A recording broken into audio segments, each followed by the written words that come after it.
कामिका एकादशी व्रत कथा। जय श्री कृष्णा, राधे राधे। आप सभी का दिन शुभ और मंगलमय हो। जब समस्त दिशाएं पवित्र हो जाती हैं और आकाश से पुण्य की वर्षा होने लगती है, आज वही दिन है जिसे शास्त्रों में कामिका एकादशी कहा गया है। एक ऐसी दिव्य तिथि जो समस्त पापों का नाश करती है, जीवन में शांति और प्रभु के समीपता का वरदान देती है।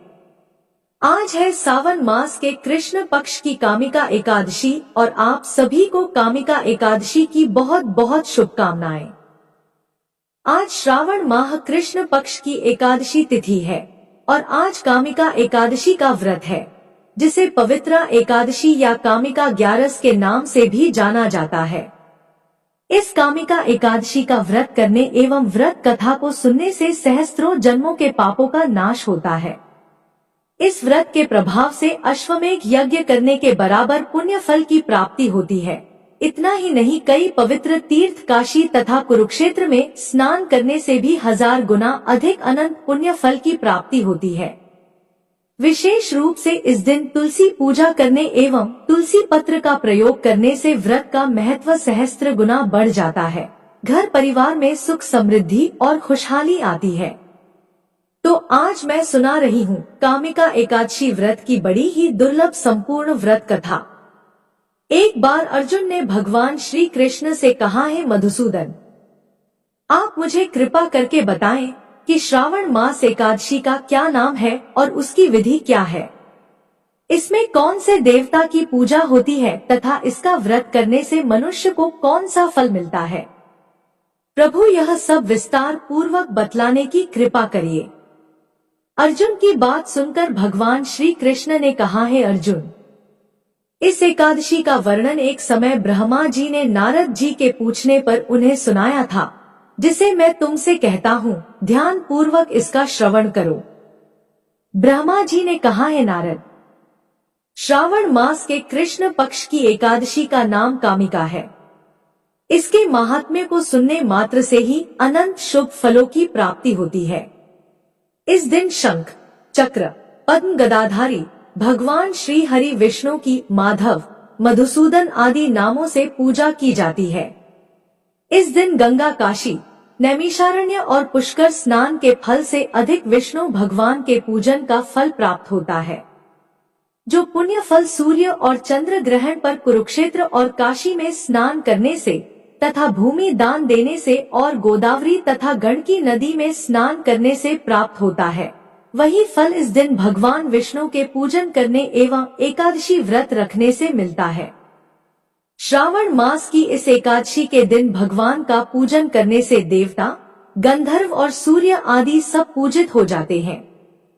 अतः पापों को नष्ट करने के लिए मनुष्य को कामिका एकादशी का व्रत और विष्णु भगवान का पूजन कथा का श्रवण इस मास में अवश्य करना चाहिए। जो भक्त कामिका एकादशी के व्रत में विश्वास करते हैं और इसके साथ विष्णु पूजन भी करते हैं, तो व्रत के प्रभाव से उनके सब देवों, किन्नरों, नागों, पितरों का पूजन हो जाता है। इसलिए मनुष्य को पापों से मुक्ति पाने के लिए यह व्रत नियमानुसार व विधि पूर्वक अवश्य करना चाहिए। भगवान विष्णु ने स्वयं बताया है कि अध्यात्म विद्या से जो पुण्य मनुष्यों को प्राप्त होता है, उससे अधिक पुण्य तो कामिका एकादशी के व्रत से मिल जाता है। यह व्रत मनुष्य को मरते समय नरक में जाने से बचाता है। इसके पुण्य प्रभाव से किसी अन्य योनि में दोबारा जन्म भी नहीं मिलता। जो व्रती इस एकादशी का व्रत करते हुए भक्ति पूर्वक तुलसी दल विष्णु भगवान को अर्पित करते हैं, वे समस्त पापों से दूर हो जाते हैं। श्री विष्णु भगवान रत्न, मोती, मणि तथा आभूषण आदि से इतने प्रसन्न नहीं होते जितने तुलसी दल से होते हैं। तुलसी दल पूजन का फल 4 भार चांदी और 1 भार स्वर्ण के बराबर माना जाता है। ब्रह्मा जी बोले, हैं नारद, मैं स्वयं भगवान की अति प्रिय तुलसी को सदैव नमस्कार करता हूँ। तुलसी को सींचने मात्र से मनुष्य की सब यातनाएं नष्ट हो जाती हैं। तुलसी के दर्शन मात्र से ही मानव के सब दुखों का विनाश हो जाता है और इस दिन शरीर से तुलसी के स्पर्श करने से मनुष्य शुद्ध हो जाता है। तुलसी जल के स्नान मात्र से प्राणी के समस्त बाधाएं और यातनाएं समाप्त हो जाती हैं। जो श्रद्धा पूर्वक भगवान के चरणों में तुलसी अर्पित करता है वह भवसागर से मुक्त हो जाता है। कामिका एकादशी को रात्रि जागरण करने व दीप दान करने वालों को अनंत पुण्य फलों की प्राप्ति होती है। कामिका एकादशी व्रत के दिन प्रभु के समक्ष दीप जलाने वाले के पितर उस दिन स्वर्ग को जाते हैं। उन्हें स्वर्ग जाने पर हजारों दीपों की रोशनी प्राप्त होती है। ब्रह्मा जी कहते हैं, हे नारद, ब्रह्मा हत्या तथा भ्रूण हत्या आदि पापों को नष्ट करने वाली इस कामिका एकादशी का व्रत मनुष्य को यत्न के साथ करना चाहिए। कामिका एकादशी के व्रत महात्म्य को श्रद्धा से पढ़ने या सुनने वाला मनुष्य सब पापों से छूटकर विष्णु लोक को जाता है। अब मैं तुम्हें कामिका एकादशी का वह व्रत कहता हूँ जिसे सुनने से मनुष्य के सभी पापों का हरण होता है। प्राचीन काल में पुष्कर क्षेत्र में एक गांव में एक वीर साहूकार रहा करता था। एक दिन किसी कारणवश उसकी ब्राह्मण से हाथापाई हो गई और इस दौरान उससे ब्राह्मण की मृत्यु हो गई। अपने हाथों मारे गए उस ब्राह्मण का अंतिम संस्कार उस क्षत्रिय ने करना चाहा, परंतु पंडितों ने उसे अंतिम क्रिया में शामिल होने से मना कर दिया। अब इस प्रकार अनजाने में ही उस ब्राह्मण की हत्या करने से उस साहूकार को बड़ा भारी पाप लगता है और इस प्रकार वह ब्राह्मण ब्रह्मा राक्षस बन जाता है तथा हर दिन उस साहूकार को अनेकानेक प्रकार से उसे प्रेत बनकर डराया करता था। अब इस प्रकार इन सब चीजों से वह साहूकार बड़ा ही दुखित होता है तथा उसका शरीर दिन प्रतिदिन कृशकाय होने लगा। अब इस प्रकार उस ब्राह्मण की जब 13वीं आती है तो वह उस दिन उस ब्राह्मण की 13वीं में शामिल होने के लिए जाता है ताकि उसे ब्राह्मण की हत्या के पाप से मुक्ति मिल सके, लेकिन ब्राह्मणों ने उसे वहां भी शामिल नहीं होने दिया। ब्राह्मणों ने बताया कि तुम पर ब्रह्मा हत्या का दोष है, पहले प्रायश्चित कर इस पाप से मुक्त होवो, तत्पश्चात तुम हमारे घर भोजन करना। इस पर साहूकार ने पूछा कि इस पाप से मुक्त होने के क्या उपाय हैं? मैं इस ब्रह्म हत्या के पाप से कैसे मुक्त हो सकता हूँ? तब ब्राह्मणों ने बताया कि श्रावण माह के कृष्ण पक्ष की एकादशी के दिन भक्ति भाव से भगवान श्रीहरि का व्रत एवं पूजन कर ब्राह्मणों को भोजन करा के स्वदक्षिणा के साथ आशीर्वाद प्राप्त करने से इस पाप से मुक्ति मिलेगी, मृत ब्राह्मण के आत्मा को शांति मिलेगी तथा वह ब्रह्मा राक्षस की योनि से मुक्त हो जाएगा। अब पंडितों के बताए हुए तरीकों से उस साहूकार ने कामिका एकादशी का व्रत रखा और रात में भगवान श्री विष्णु का जागरण किया और उस रात साहूकार भगवान की मूर्ति के पास ही सो गया। भगवान विष्णु ने उसके सपने में दर्शन दिए और उसे उसके पापों से मुक्ति दिलाई। अंत में भगवान ने उसे क्षमा किया। हे नारद, इससे पहले यह कथा महर्षि वशिष्ठ ने राजा दिलीप को सुनाई थी। अतः जो कोई व्यक्ति इस दिन श्रद्धा पूर्वक कामिका एकादशी की महिमा सुनता है उसे अपार धन मिलता है और अनजाने में किए पापों से मुक्ति मिलती है। तो बोलिए श्री लक्ष्मी नारायण भगवान की जय, श्री तुलसी शालिग्राम भगवान जी की जय। प्रिय भक्तगणों, इस दिन भगवान विष्णु और तुलसी जी की कथा को सुने बिना यह व्रत पूर्ण नहीं माना जाता। इसलिए अब आइए श्रवण करते हैं विष्णु भगवान की बड़ी ही दुर्लभ कथा, जिसे सुनने मात्र से सभी मनोकामनाएं पूर्ण हो जाती हैं। एक गांव में एक निर्धन जुलाहा दंपत्ति रहता था। जुलाहे का नाम था माधव और उसकी पत्नी का नाम कांता था। वे दोनों बहुत परिश्रमी थे, सारा दिन काम करते, सुंदर सुंदर कपड़े बनाते, किंतु उनके बने कपड़ों की उनको अच्छी कीमत नहीं मिल पाती थी। फिर भी जो मिलता वे उसी में संतुष्ट रहते और एक टूटी फूटी झोपड़ी में रहकर अपना जीवन व्यतीत कर रहे थे। वे बहुत संतोषी स्वभाव के थे। वे दोनों भगवान श्री कृष्ण के अनन्य भक्त थे। दिन भर के परिश्रम के बाद जो भी समय मिलता उसे वे दोनों भगवान के भजन कीर्तन में बिता देते थे। माधव के पास एक तानपुरा और एक खड़ताल थी। जब वह दोनों मिलकर भजन गाते तो माधव तानपुरा बजाता और उसकी पत्नी खड़ताल। फिर तो दोनों भगवान के भजन में ऐसा डूब जाते कि उनको अपनी भूख प्यास की चिंता भी नहीं रहती। उन्होंने अपनी दीनहीन अवस्था के लिए कभी भगवान को कोई उलाहना नहीं दिया और अपने इसी जीवन में प्रसन्न थे। लेकिन एक दुख उनको सदा सताता रहता कि उनके कोई संतान नहीं थी। इसको लेकर वह सदा चिंतित रहा करते थे। चिंता तो थी, फिर भी दोनों सदा भगवान की भक्ति में मगन रहते थे। इसको भी उन्होंने भगवान की लीला समझकर स्वीकार कर लिया और निष्काम भाव से भगवान श्री कृष्ण की भक्ति में लीन रहते। जब उनकी आयु अधिक होने लगी तो एक दिन कांता ने माधव से कहा कि हमारी कोई संतान नहीं है। कहते हैं कि संतान के बिना मुक्ति प्राप्त नहीं होती। अब हमारी आयु भी अधिक हो चली है, ना जाने कब बुलावा आ जाए। मरने के बाद हमारी चिता को अग्नि कौन देगा? कौन हमारे लिए तर्पण आदि कार्य करेगा और कैसे हमारी मुक्ति होगी? माधव बोला, तू क्यों चिंता करती है, ठाकुर जी हैं, वही सब देखेंगे। माधव ने यह बात कह तो दी, किंतु वह भी चिंता में डूब गया। तभी उसके मन में एक विचार आया। वह नगर में गया और श्री कृष्ण के बाल रूप की एक मूर्ति ले आया। घर आकर बोला, अब तुझे चिंता करने की कोई आवश्यकता नहीं है। मैं यह बाल गोपाल लेकर आया हूँ, अब से यही हमारे पुत्र हैं। माधव बोला, अगर हम संतानहीन हैं, तो यह भी इन्हीं की इच्छा है। हम इनको ही अपने पुत्र के समान प्रेम करेंगे, यही हमारे पुत्र का दायित्व पूर्ण करेंगे। माधव की यह बात सुनकर कांता अत्यंत प्रसन्न हुई। उसने बाल गोपाल को लेकर अपने हृदय से लगा लिया और बोली, आप बिल्कुल ठीक कह रहे हैं, आज से यही हमारा लाला है। फिर क्यों था, दोनों पति पत्नी ने घर का एक कोना साफ करके वहां बाल गोपाल के लिए एक स्थान बनाया और एक चौकी लगाकर उस पर बाल गोपाल को विराजित कर दिया। उस दिन से जुलाहा दंपत्ति का नियम हो गया। वह प्रतिदिन बाल गोपाल को स्नान कराते, उनको धुले वस्त्र पहनाते, अपने पुत्र की तरह उनको लाड लड़ाते, उन्हीं के सामने बैठकर भजन कीर्तन करते और वहीं सो जाते थे। वो दोनों अपने हाथों से बाल गोपाल के लिए सुंदर वस्त्र बनाकर उनको पहनाते, उन्हें खाना खिलाते, उनको झूला झुलाते और रात को उनको सुलाकर ही स्वयं सोते थे। इन सब में उनको बड़ा आनंद आता। धीरे धीरे दोनों बाल गोपाल को अपनी संतान के समान ही प्रेम करने लगे। बाल कृष्ण अब उनके परिवार का हिस्सा बन गए थे। कांता का नियम था कि वह रोज पहले अपने हाथों से अपने लाला को भोजन कराती, तब स्वयं भोजन करती थी।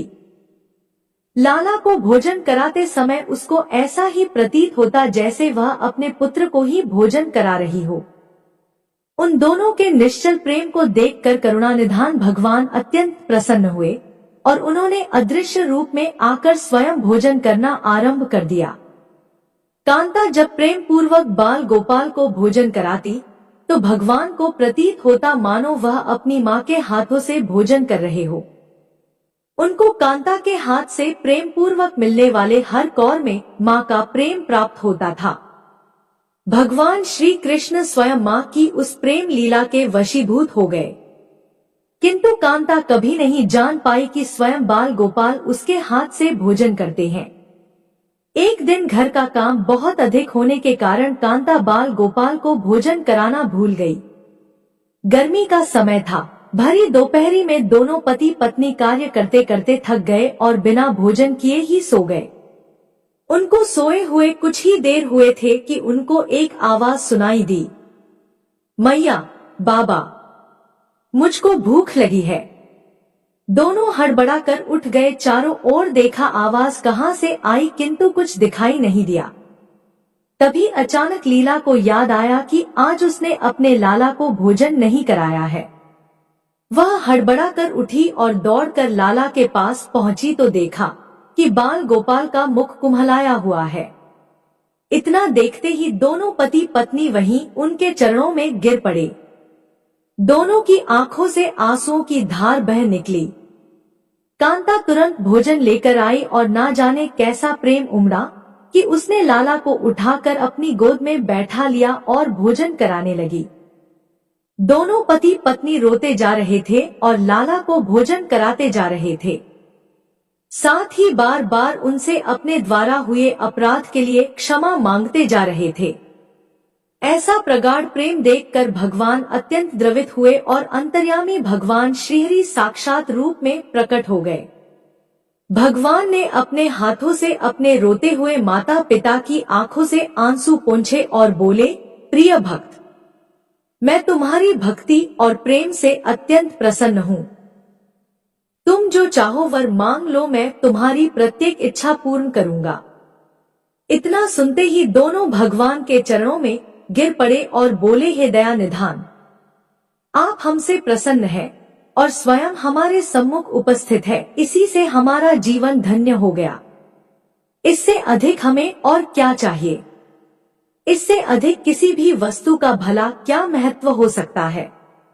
आपकी कृपा हम पर बनी रहे, बस इतनी कृपा करना। भगवान श्रीहरि बोले, यदि तुम चाहो तो मैं तुम्हारे जीवन में संतान के अभाव को समाप्त कर तुम्हें एक सुंदर संतान प्रदान करूं। यह सुनते ही माधव और कांता एकदम व्याकुल होकर बोले, नहीं भगवान, हमको संतान नहीं चाहिए। उनका उत्तर सुनकर भगवान ने पूछा, किंतु क्यों? अपने जीवन में संतान की कमी को पूर्ण करने के लिए ही तो तुम मुझको अपने घर लेकर आए थे। यह सुनकर वह दोनों बोले, प्रभु, हमको भय है कि यदि हमको संतान प्राप्त हो गई तो हमारा मोह उस संतान के प्रति बढ़ जाएगा और हम अब की तरह आपकी सेवा नहीं कर पाएंगे। उनका प्रेम और भक्ति से भरा उत्तर सुनकर करुणा निधान भगवान करुणा से भर उठे। उनके विचार सुनकर स्वयं भगवान की आंखों से अश्रु गिरने लगे। भगवान श्री हरि विष्णु बोले, हे मैया और बाबा, मैं यहाँ आया तो था आपके ऋण को उतारने के लिए, किंतु आपने तो मुझको सदा सदा के लिए अपना ऋणी बना दिया। मैं आपके प्रेम का यह ऋण कभी नहीं उतार पाऊंगा। मैं सदा सदा तुम दोनों का ऋणी रहूंगा। मैं तुम्हारे प्रेम से अत्यंत प्रसन्न हूँ। तुमने अपने निर्मल प्रेम से मुझको भी अपने बंधन में बांध लिया है। मैं तुम्हें वचन देता हूँ कि आज से मैं तुम्हारे पुत्र के रूप में तुम्हारे समस्त कार्य पूर्ण करूंगा।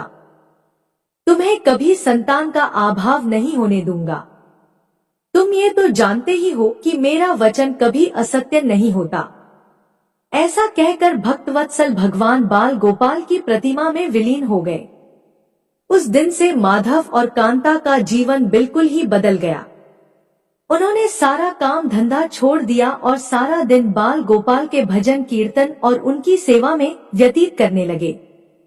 भजन करते हुए उनको न भूख सताती और न ही प्यास लगती थी। उन्होंने सभी प्रकार की इच्छाओं का पूर्ण रूप से त्याग कर दिया। अब माधव कभी कोई कार्य करता तो केवल अपने बाल गोपाल के लिए सुंदर सुंदर वस्त्र बनाने का। उनके सामने जब भी कोई परेशानी आती तो बाल गोपाल एक बालक के रूप में उपस्थित हो जाते और उनके समस्त कार्य पूर्ण कर देते। वह दंपति और बालक गांव भर में चर्चा का विषय बन गए, किंतु गांव में कोई भी यह नहीं जान पाया कि वह बालक कौन है, कहां से आता है और कहां चला जाता है। धीरे धीरे समय बीतने लगा। अब जुलाहे दंपति बूढ़े हो चले थे, किंतु भगवान की कृपा उन पर बनी रही। अब दोनों की आयु पूर्ण होने का समय आ चला था। भगवत प्रेरणा से उनको यह ज्ञात हो गया कि अब उनका समय पूरा होने वाला है। इसी के चलते एक दिन दोनों ने भगवान को पुकारा। ठाकुर जी तुरंत प्रकट हो गए और उनसे उनकी इच्छा जाननी चाहिए।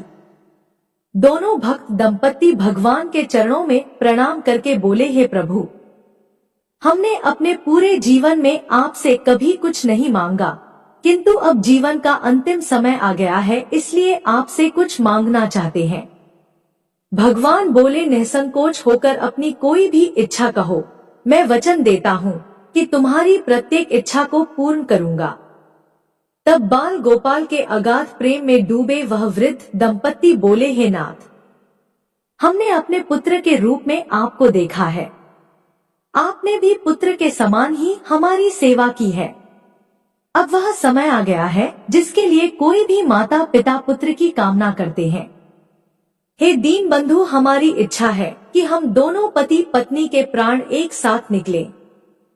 हे दयानिधान, जिस प्रकार एक पुत्र अपने माता पिता की अंतिम क्रिया करता है और उनको मुक्ति प्रदान करता है, उसी प्रकार हे परमेश्वर, हमारी अंतिम क्रिया आप अपने हाथों से कर हमें मुक्ति प्रदान करें।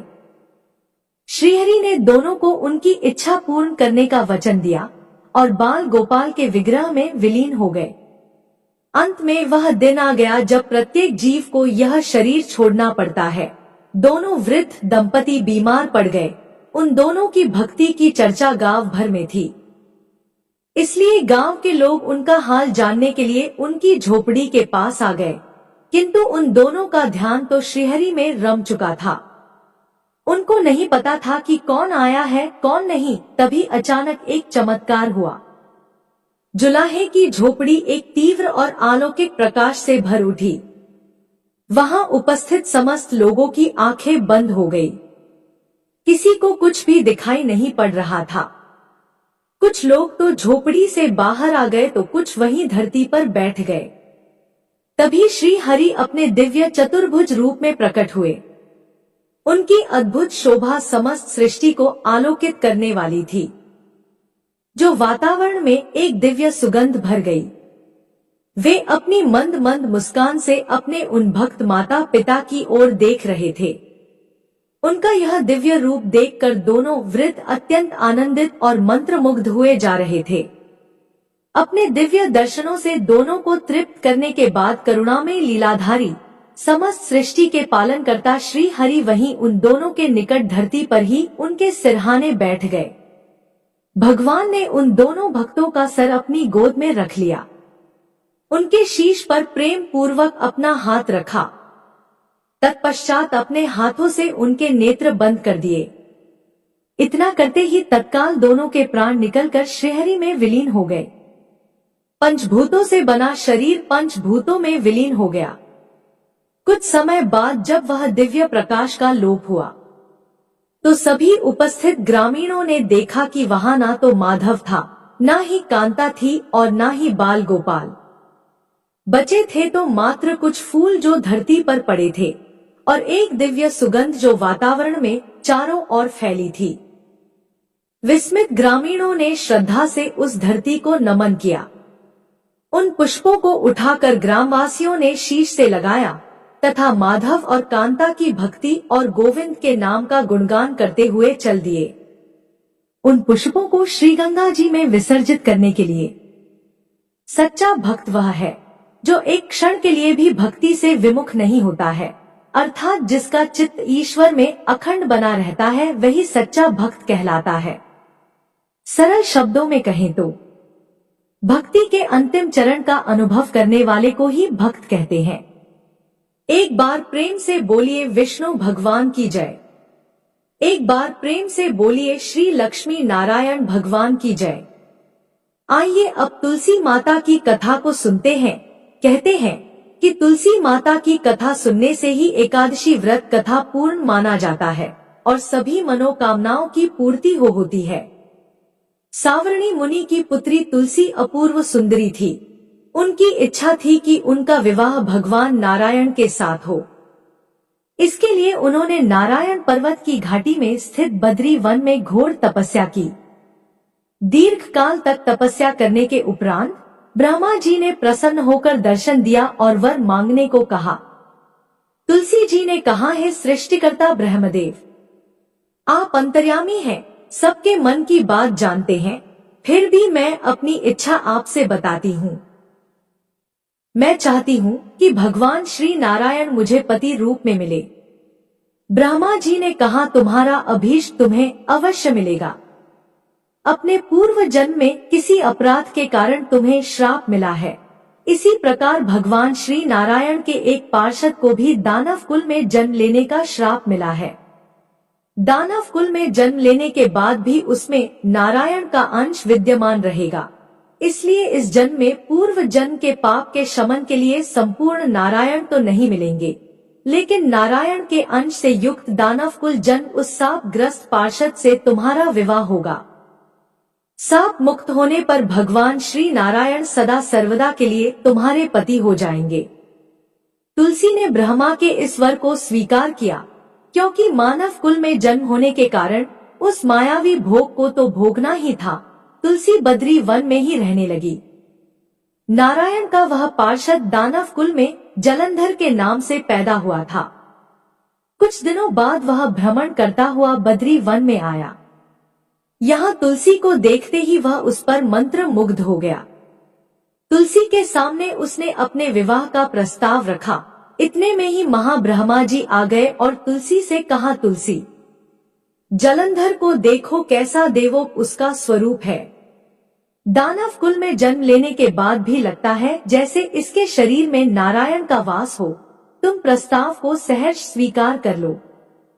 तुलसी को भी लगा कि उसकी तपस्या पूर्ण हुई, उसे इच्छित फल मिला है।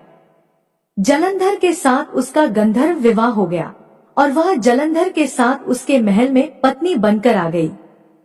जलंधर ने अपनी परम सुंदरी सती साध्वी पत्नी तुलसी के साथ बहुत दिनों तक राज्य किया। उसने अपने राज्य का इतना विस्तार किया कि देवलोक तक उसके अधिकार में आ गया। स्वर्ग का सुख भोगने वाले देवताओं की दशा भिखारियों जैसी हो गई।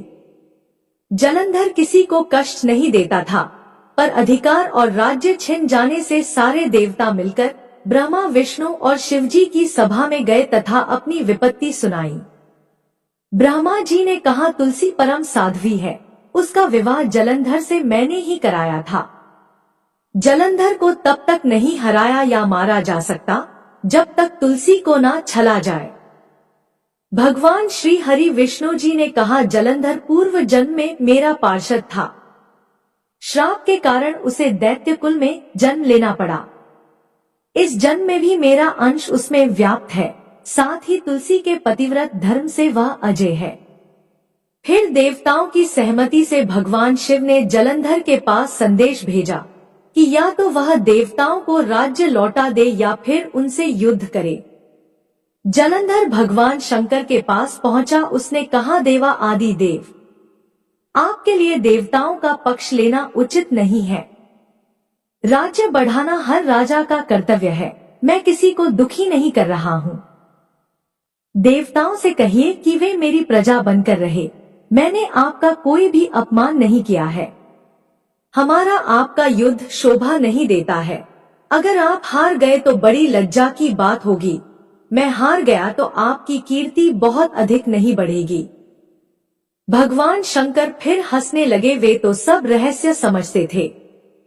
तुलसी और जलंधर के पूर्व जन्म के श्राप की अवधि लगभग पूरी हो चुकी थी। फिर शंकर जी बोले, इसमें कीर्ति और लज्जा की बात नहीं है। तुम देवों को राज्य लौटाकर उन्हें उनके पद पर प्रतिष्ठित होने दो। युद्ध से बचने का यही एक उपाय है। जलंधर ने कहा, मैंने युद्ध के बल से देवलोक जीता है। कोई उसे युद्ध के द्वारा ही वापस ले सकता है। यह मेरा अंतिम उत्तर है। अब मैं जा रहा हूँ। ऐसा कहकर जलंधर चला गया। उसने अपनी पत्नी तुलसी को सारी बातें बताई और कहा, कर्म भोग सब काल सूत्र में बंधा है। जीवन में हर्ष, शोक, भय, सुख, दुख, मंगल अमंगल काल के अधीन है। हम तो केवल निमित्त हैं। संभव है भगवान शिव देवों का पक्ष लेकर मुझसे युद्ध करें। तुम चिंता मत करना, तुम्हारा सती तेज मेरी रक्षा करेगा। दूसरे दिन भगवान शंकर के नेतृत्व में देवताओं ने युद्ध छेड़ दिया। जलंधर ने भीषण बाणों की वर्षा कर उनका वेग रोका। उसके प्रहार से देवता डगमगाने लगे। उसने दानवी शक्ति का प्रयोग कर मायावी युद्ध आरंभ किया। युद्ध स्थल पर वह किसी को भी दिखाई नहीं देता था, पर उसके अस्त्र शस्त्र प्रहार कर देवों को घायल कर रहे थे। देवगण अपने अस्त्र चलाएं तो किस पर चलाएं? क्योंकि कोई शत्रु सामने था ही नहीं। कई दिनों तक इस तरह भयंकर युद्ध चला और जलंधर पराजित नहीं हुआ। तब शिव जी ने विष्णु से कहा, विष्णु कुछ तो उपाय करो, अन्यथा मेरा तो सारा यश मिट्टी में मिल जाएगा। विष्णु जी ने सोचा, बल से तो जलंधर को हराया नहीं जा सकता, इसलिए छल का सहारा लेना ही पड़ेगा। उन्होंने तुरंत अपना स्वरूप जलंधर जैसा बनाया और अस्त्र शस्त्र से सुसज्जित हो तुलसी जी के पास पहुंच गए और बोले, प्रिय मैं युद्ध जीत गया, सारे देवता भगवान शंकर समेत मुझसे हार गए। इस खुशी में आओ मैं तुम्हें अपने अंग से लगा लूं। पति को प्रत्यक्ष खड़ा देख तथा विजय का समाचार सुन वह दौड़कर मायावी जलंधर के गले से लिपट गई। इस प्रकार पति पत्नी दोनों ने आलिंगन हो खूब खुशी मनाई। पर पुरुष के साथ इस प्रकार के व्यवहार से उसका सती तेज नष्ट हो गया। उसका सती तेज जो जलंधर की कवच के रूप में रक्षा कर रहा था, वह कवच नष्ट हो गया।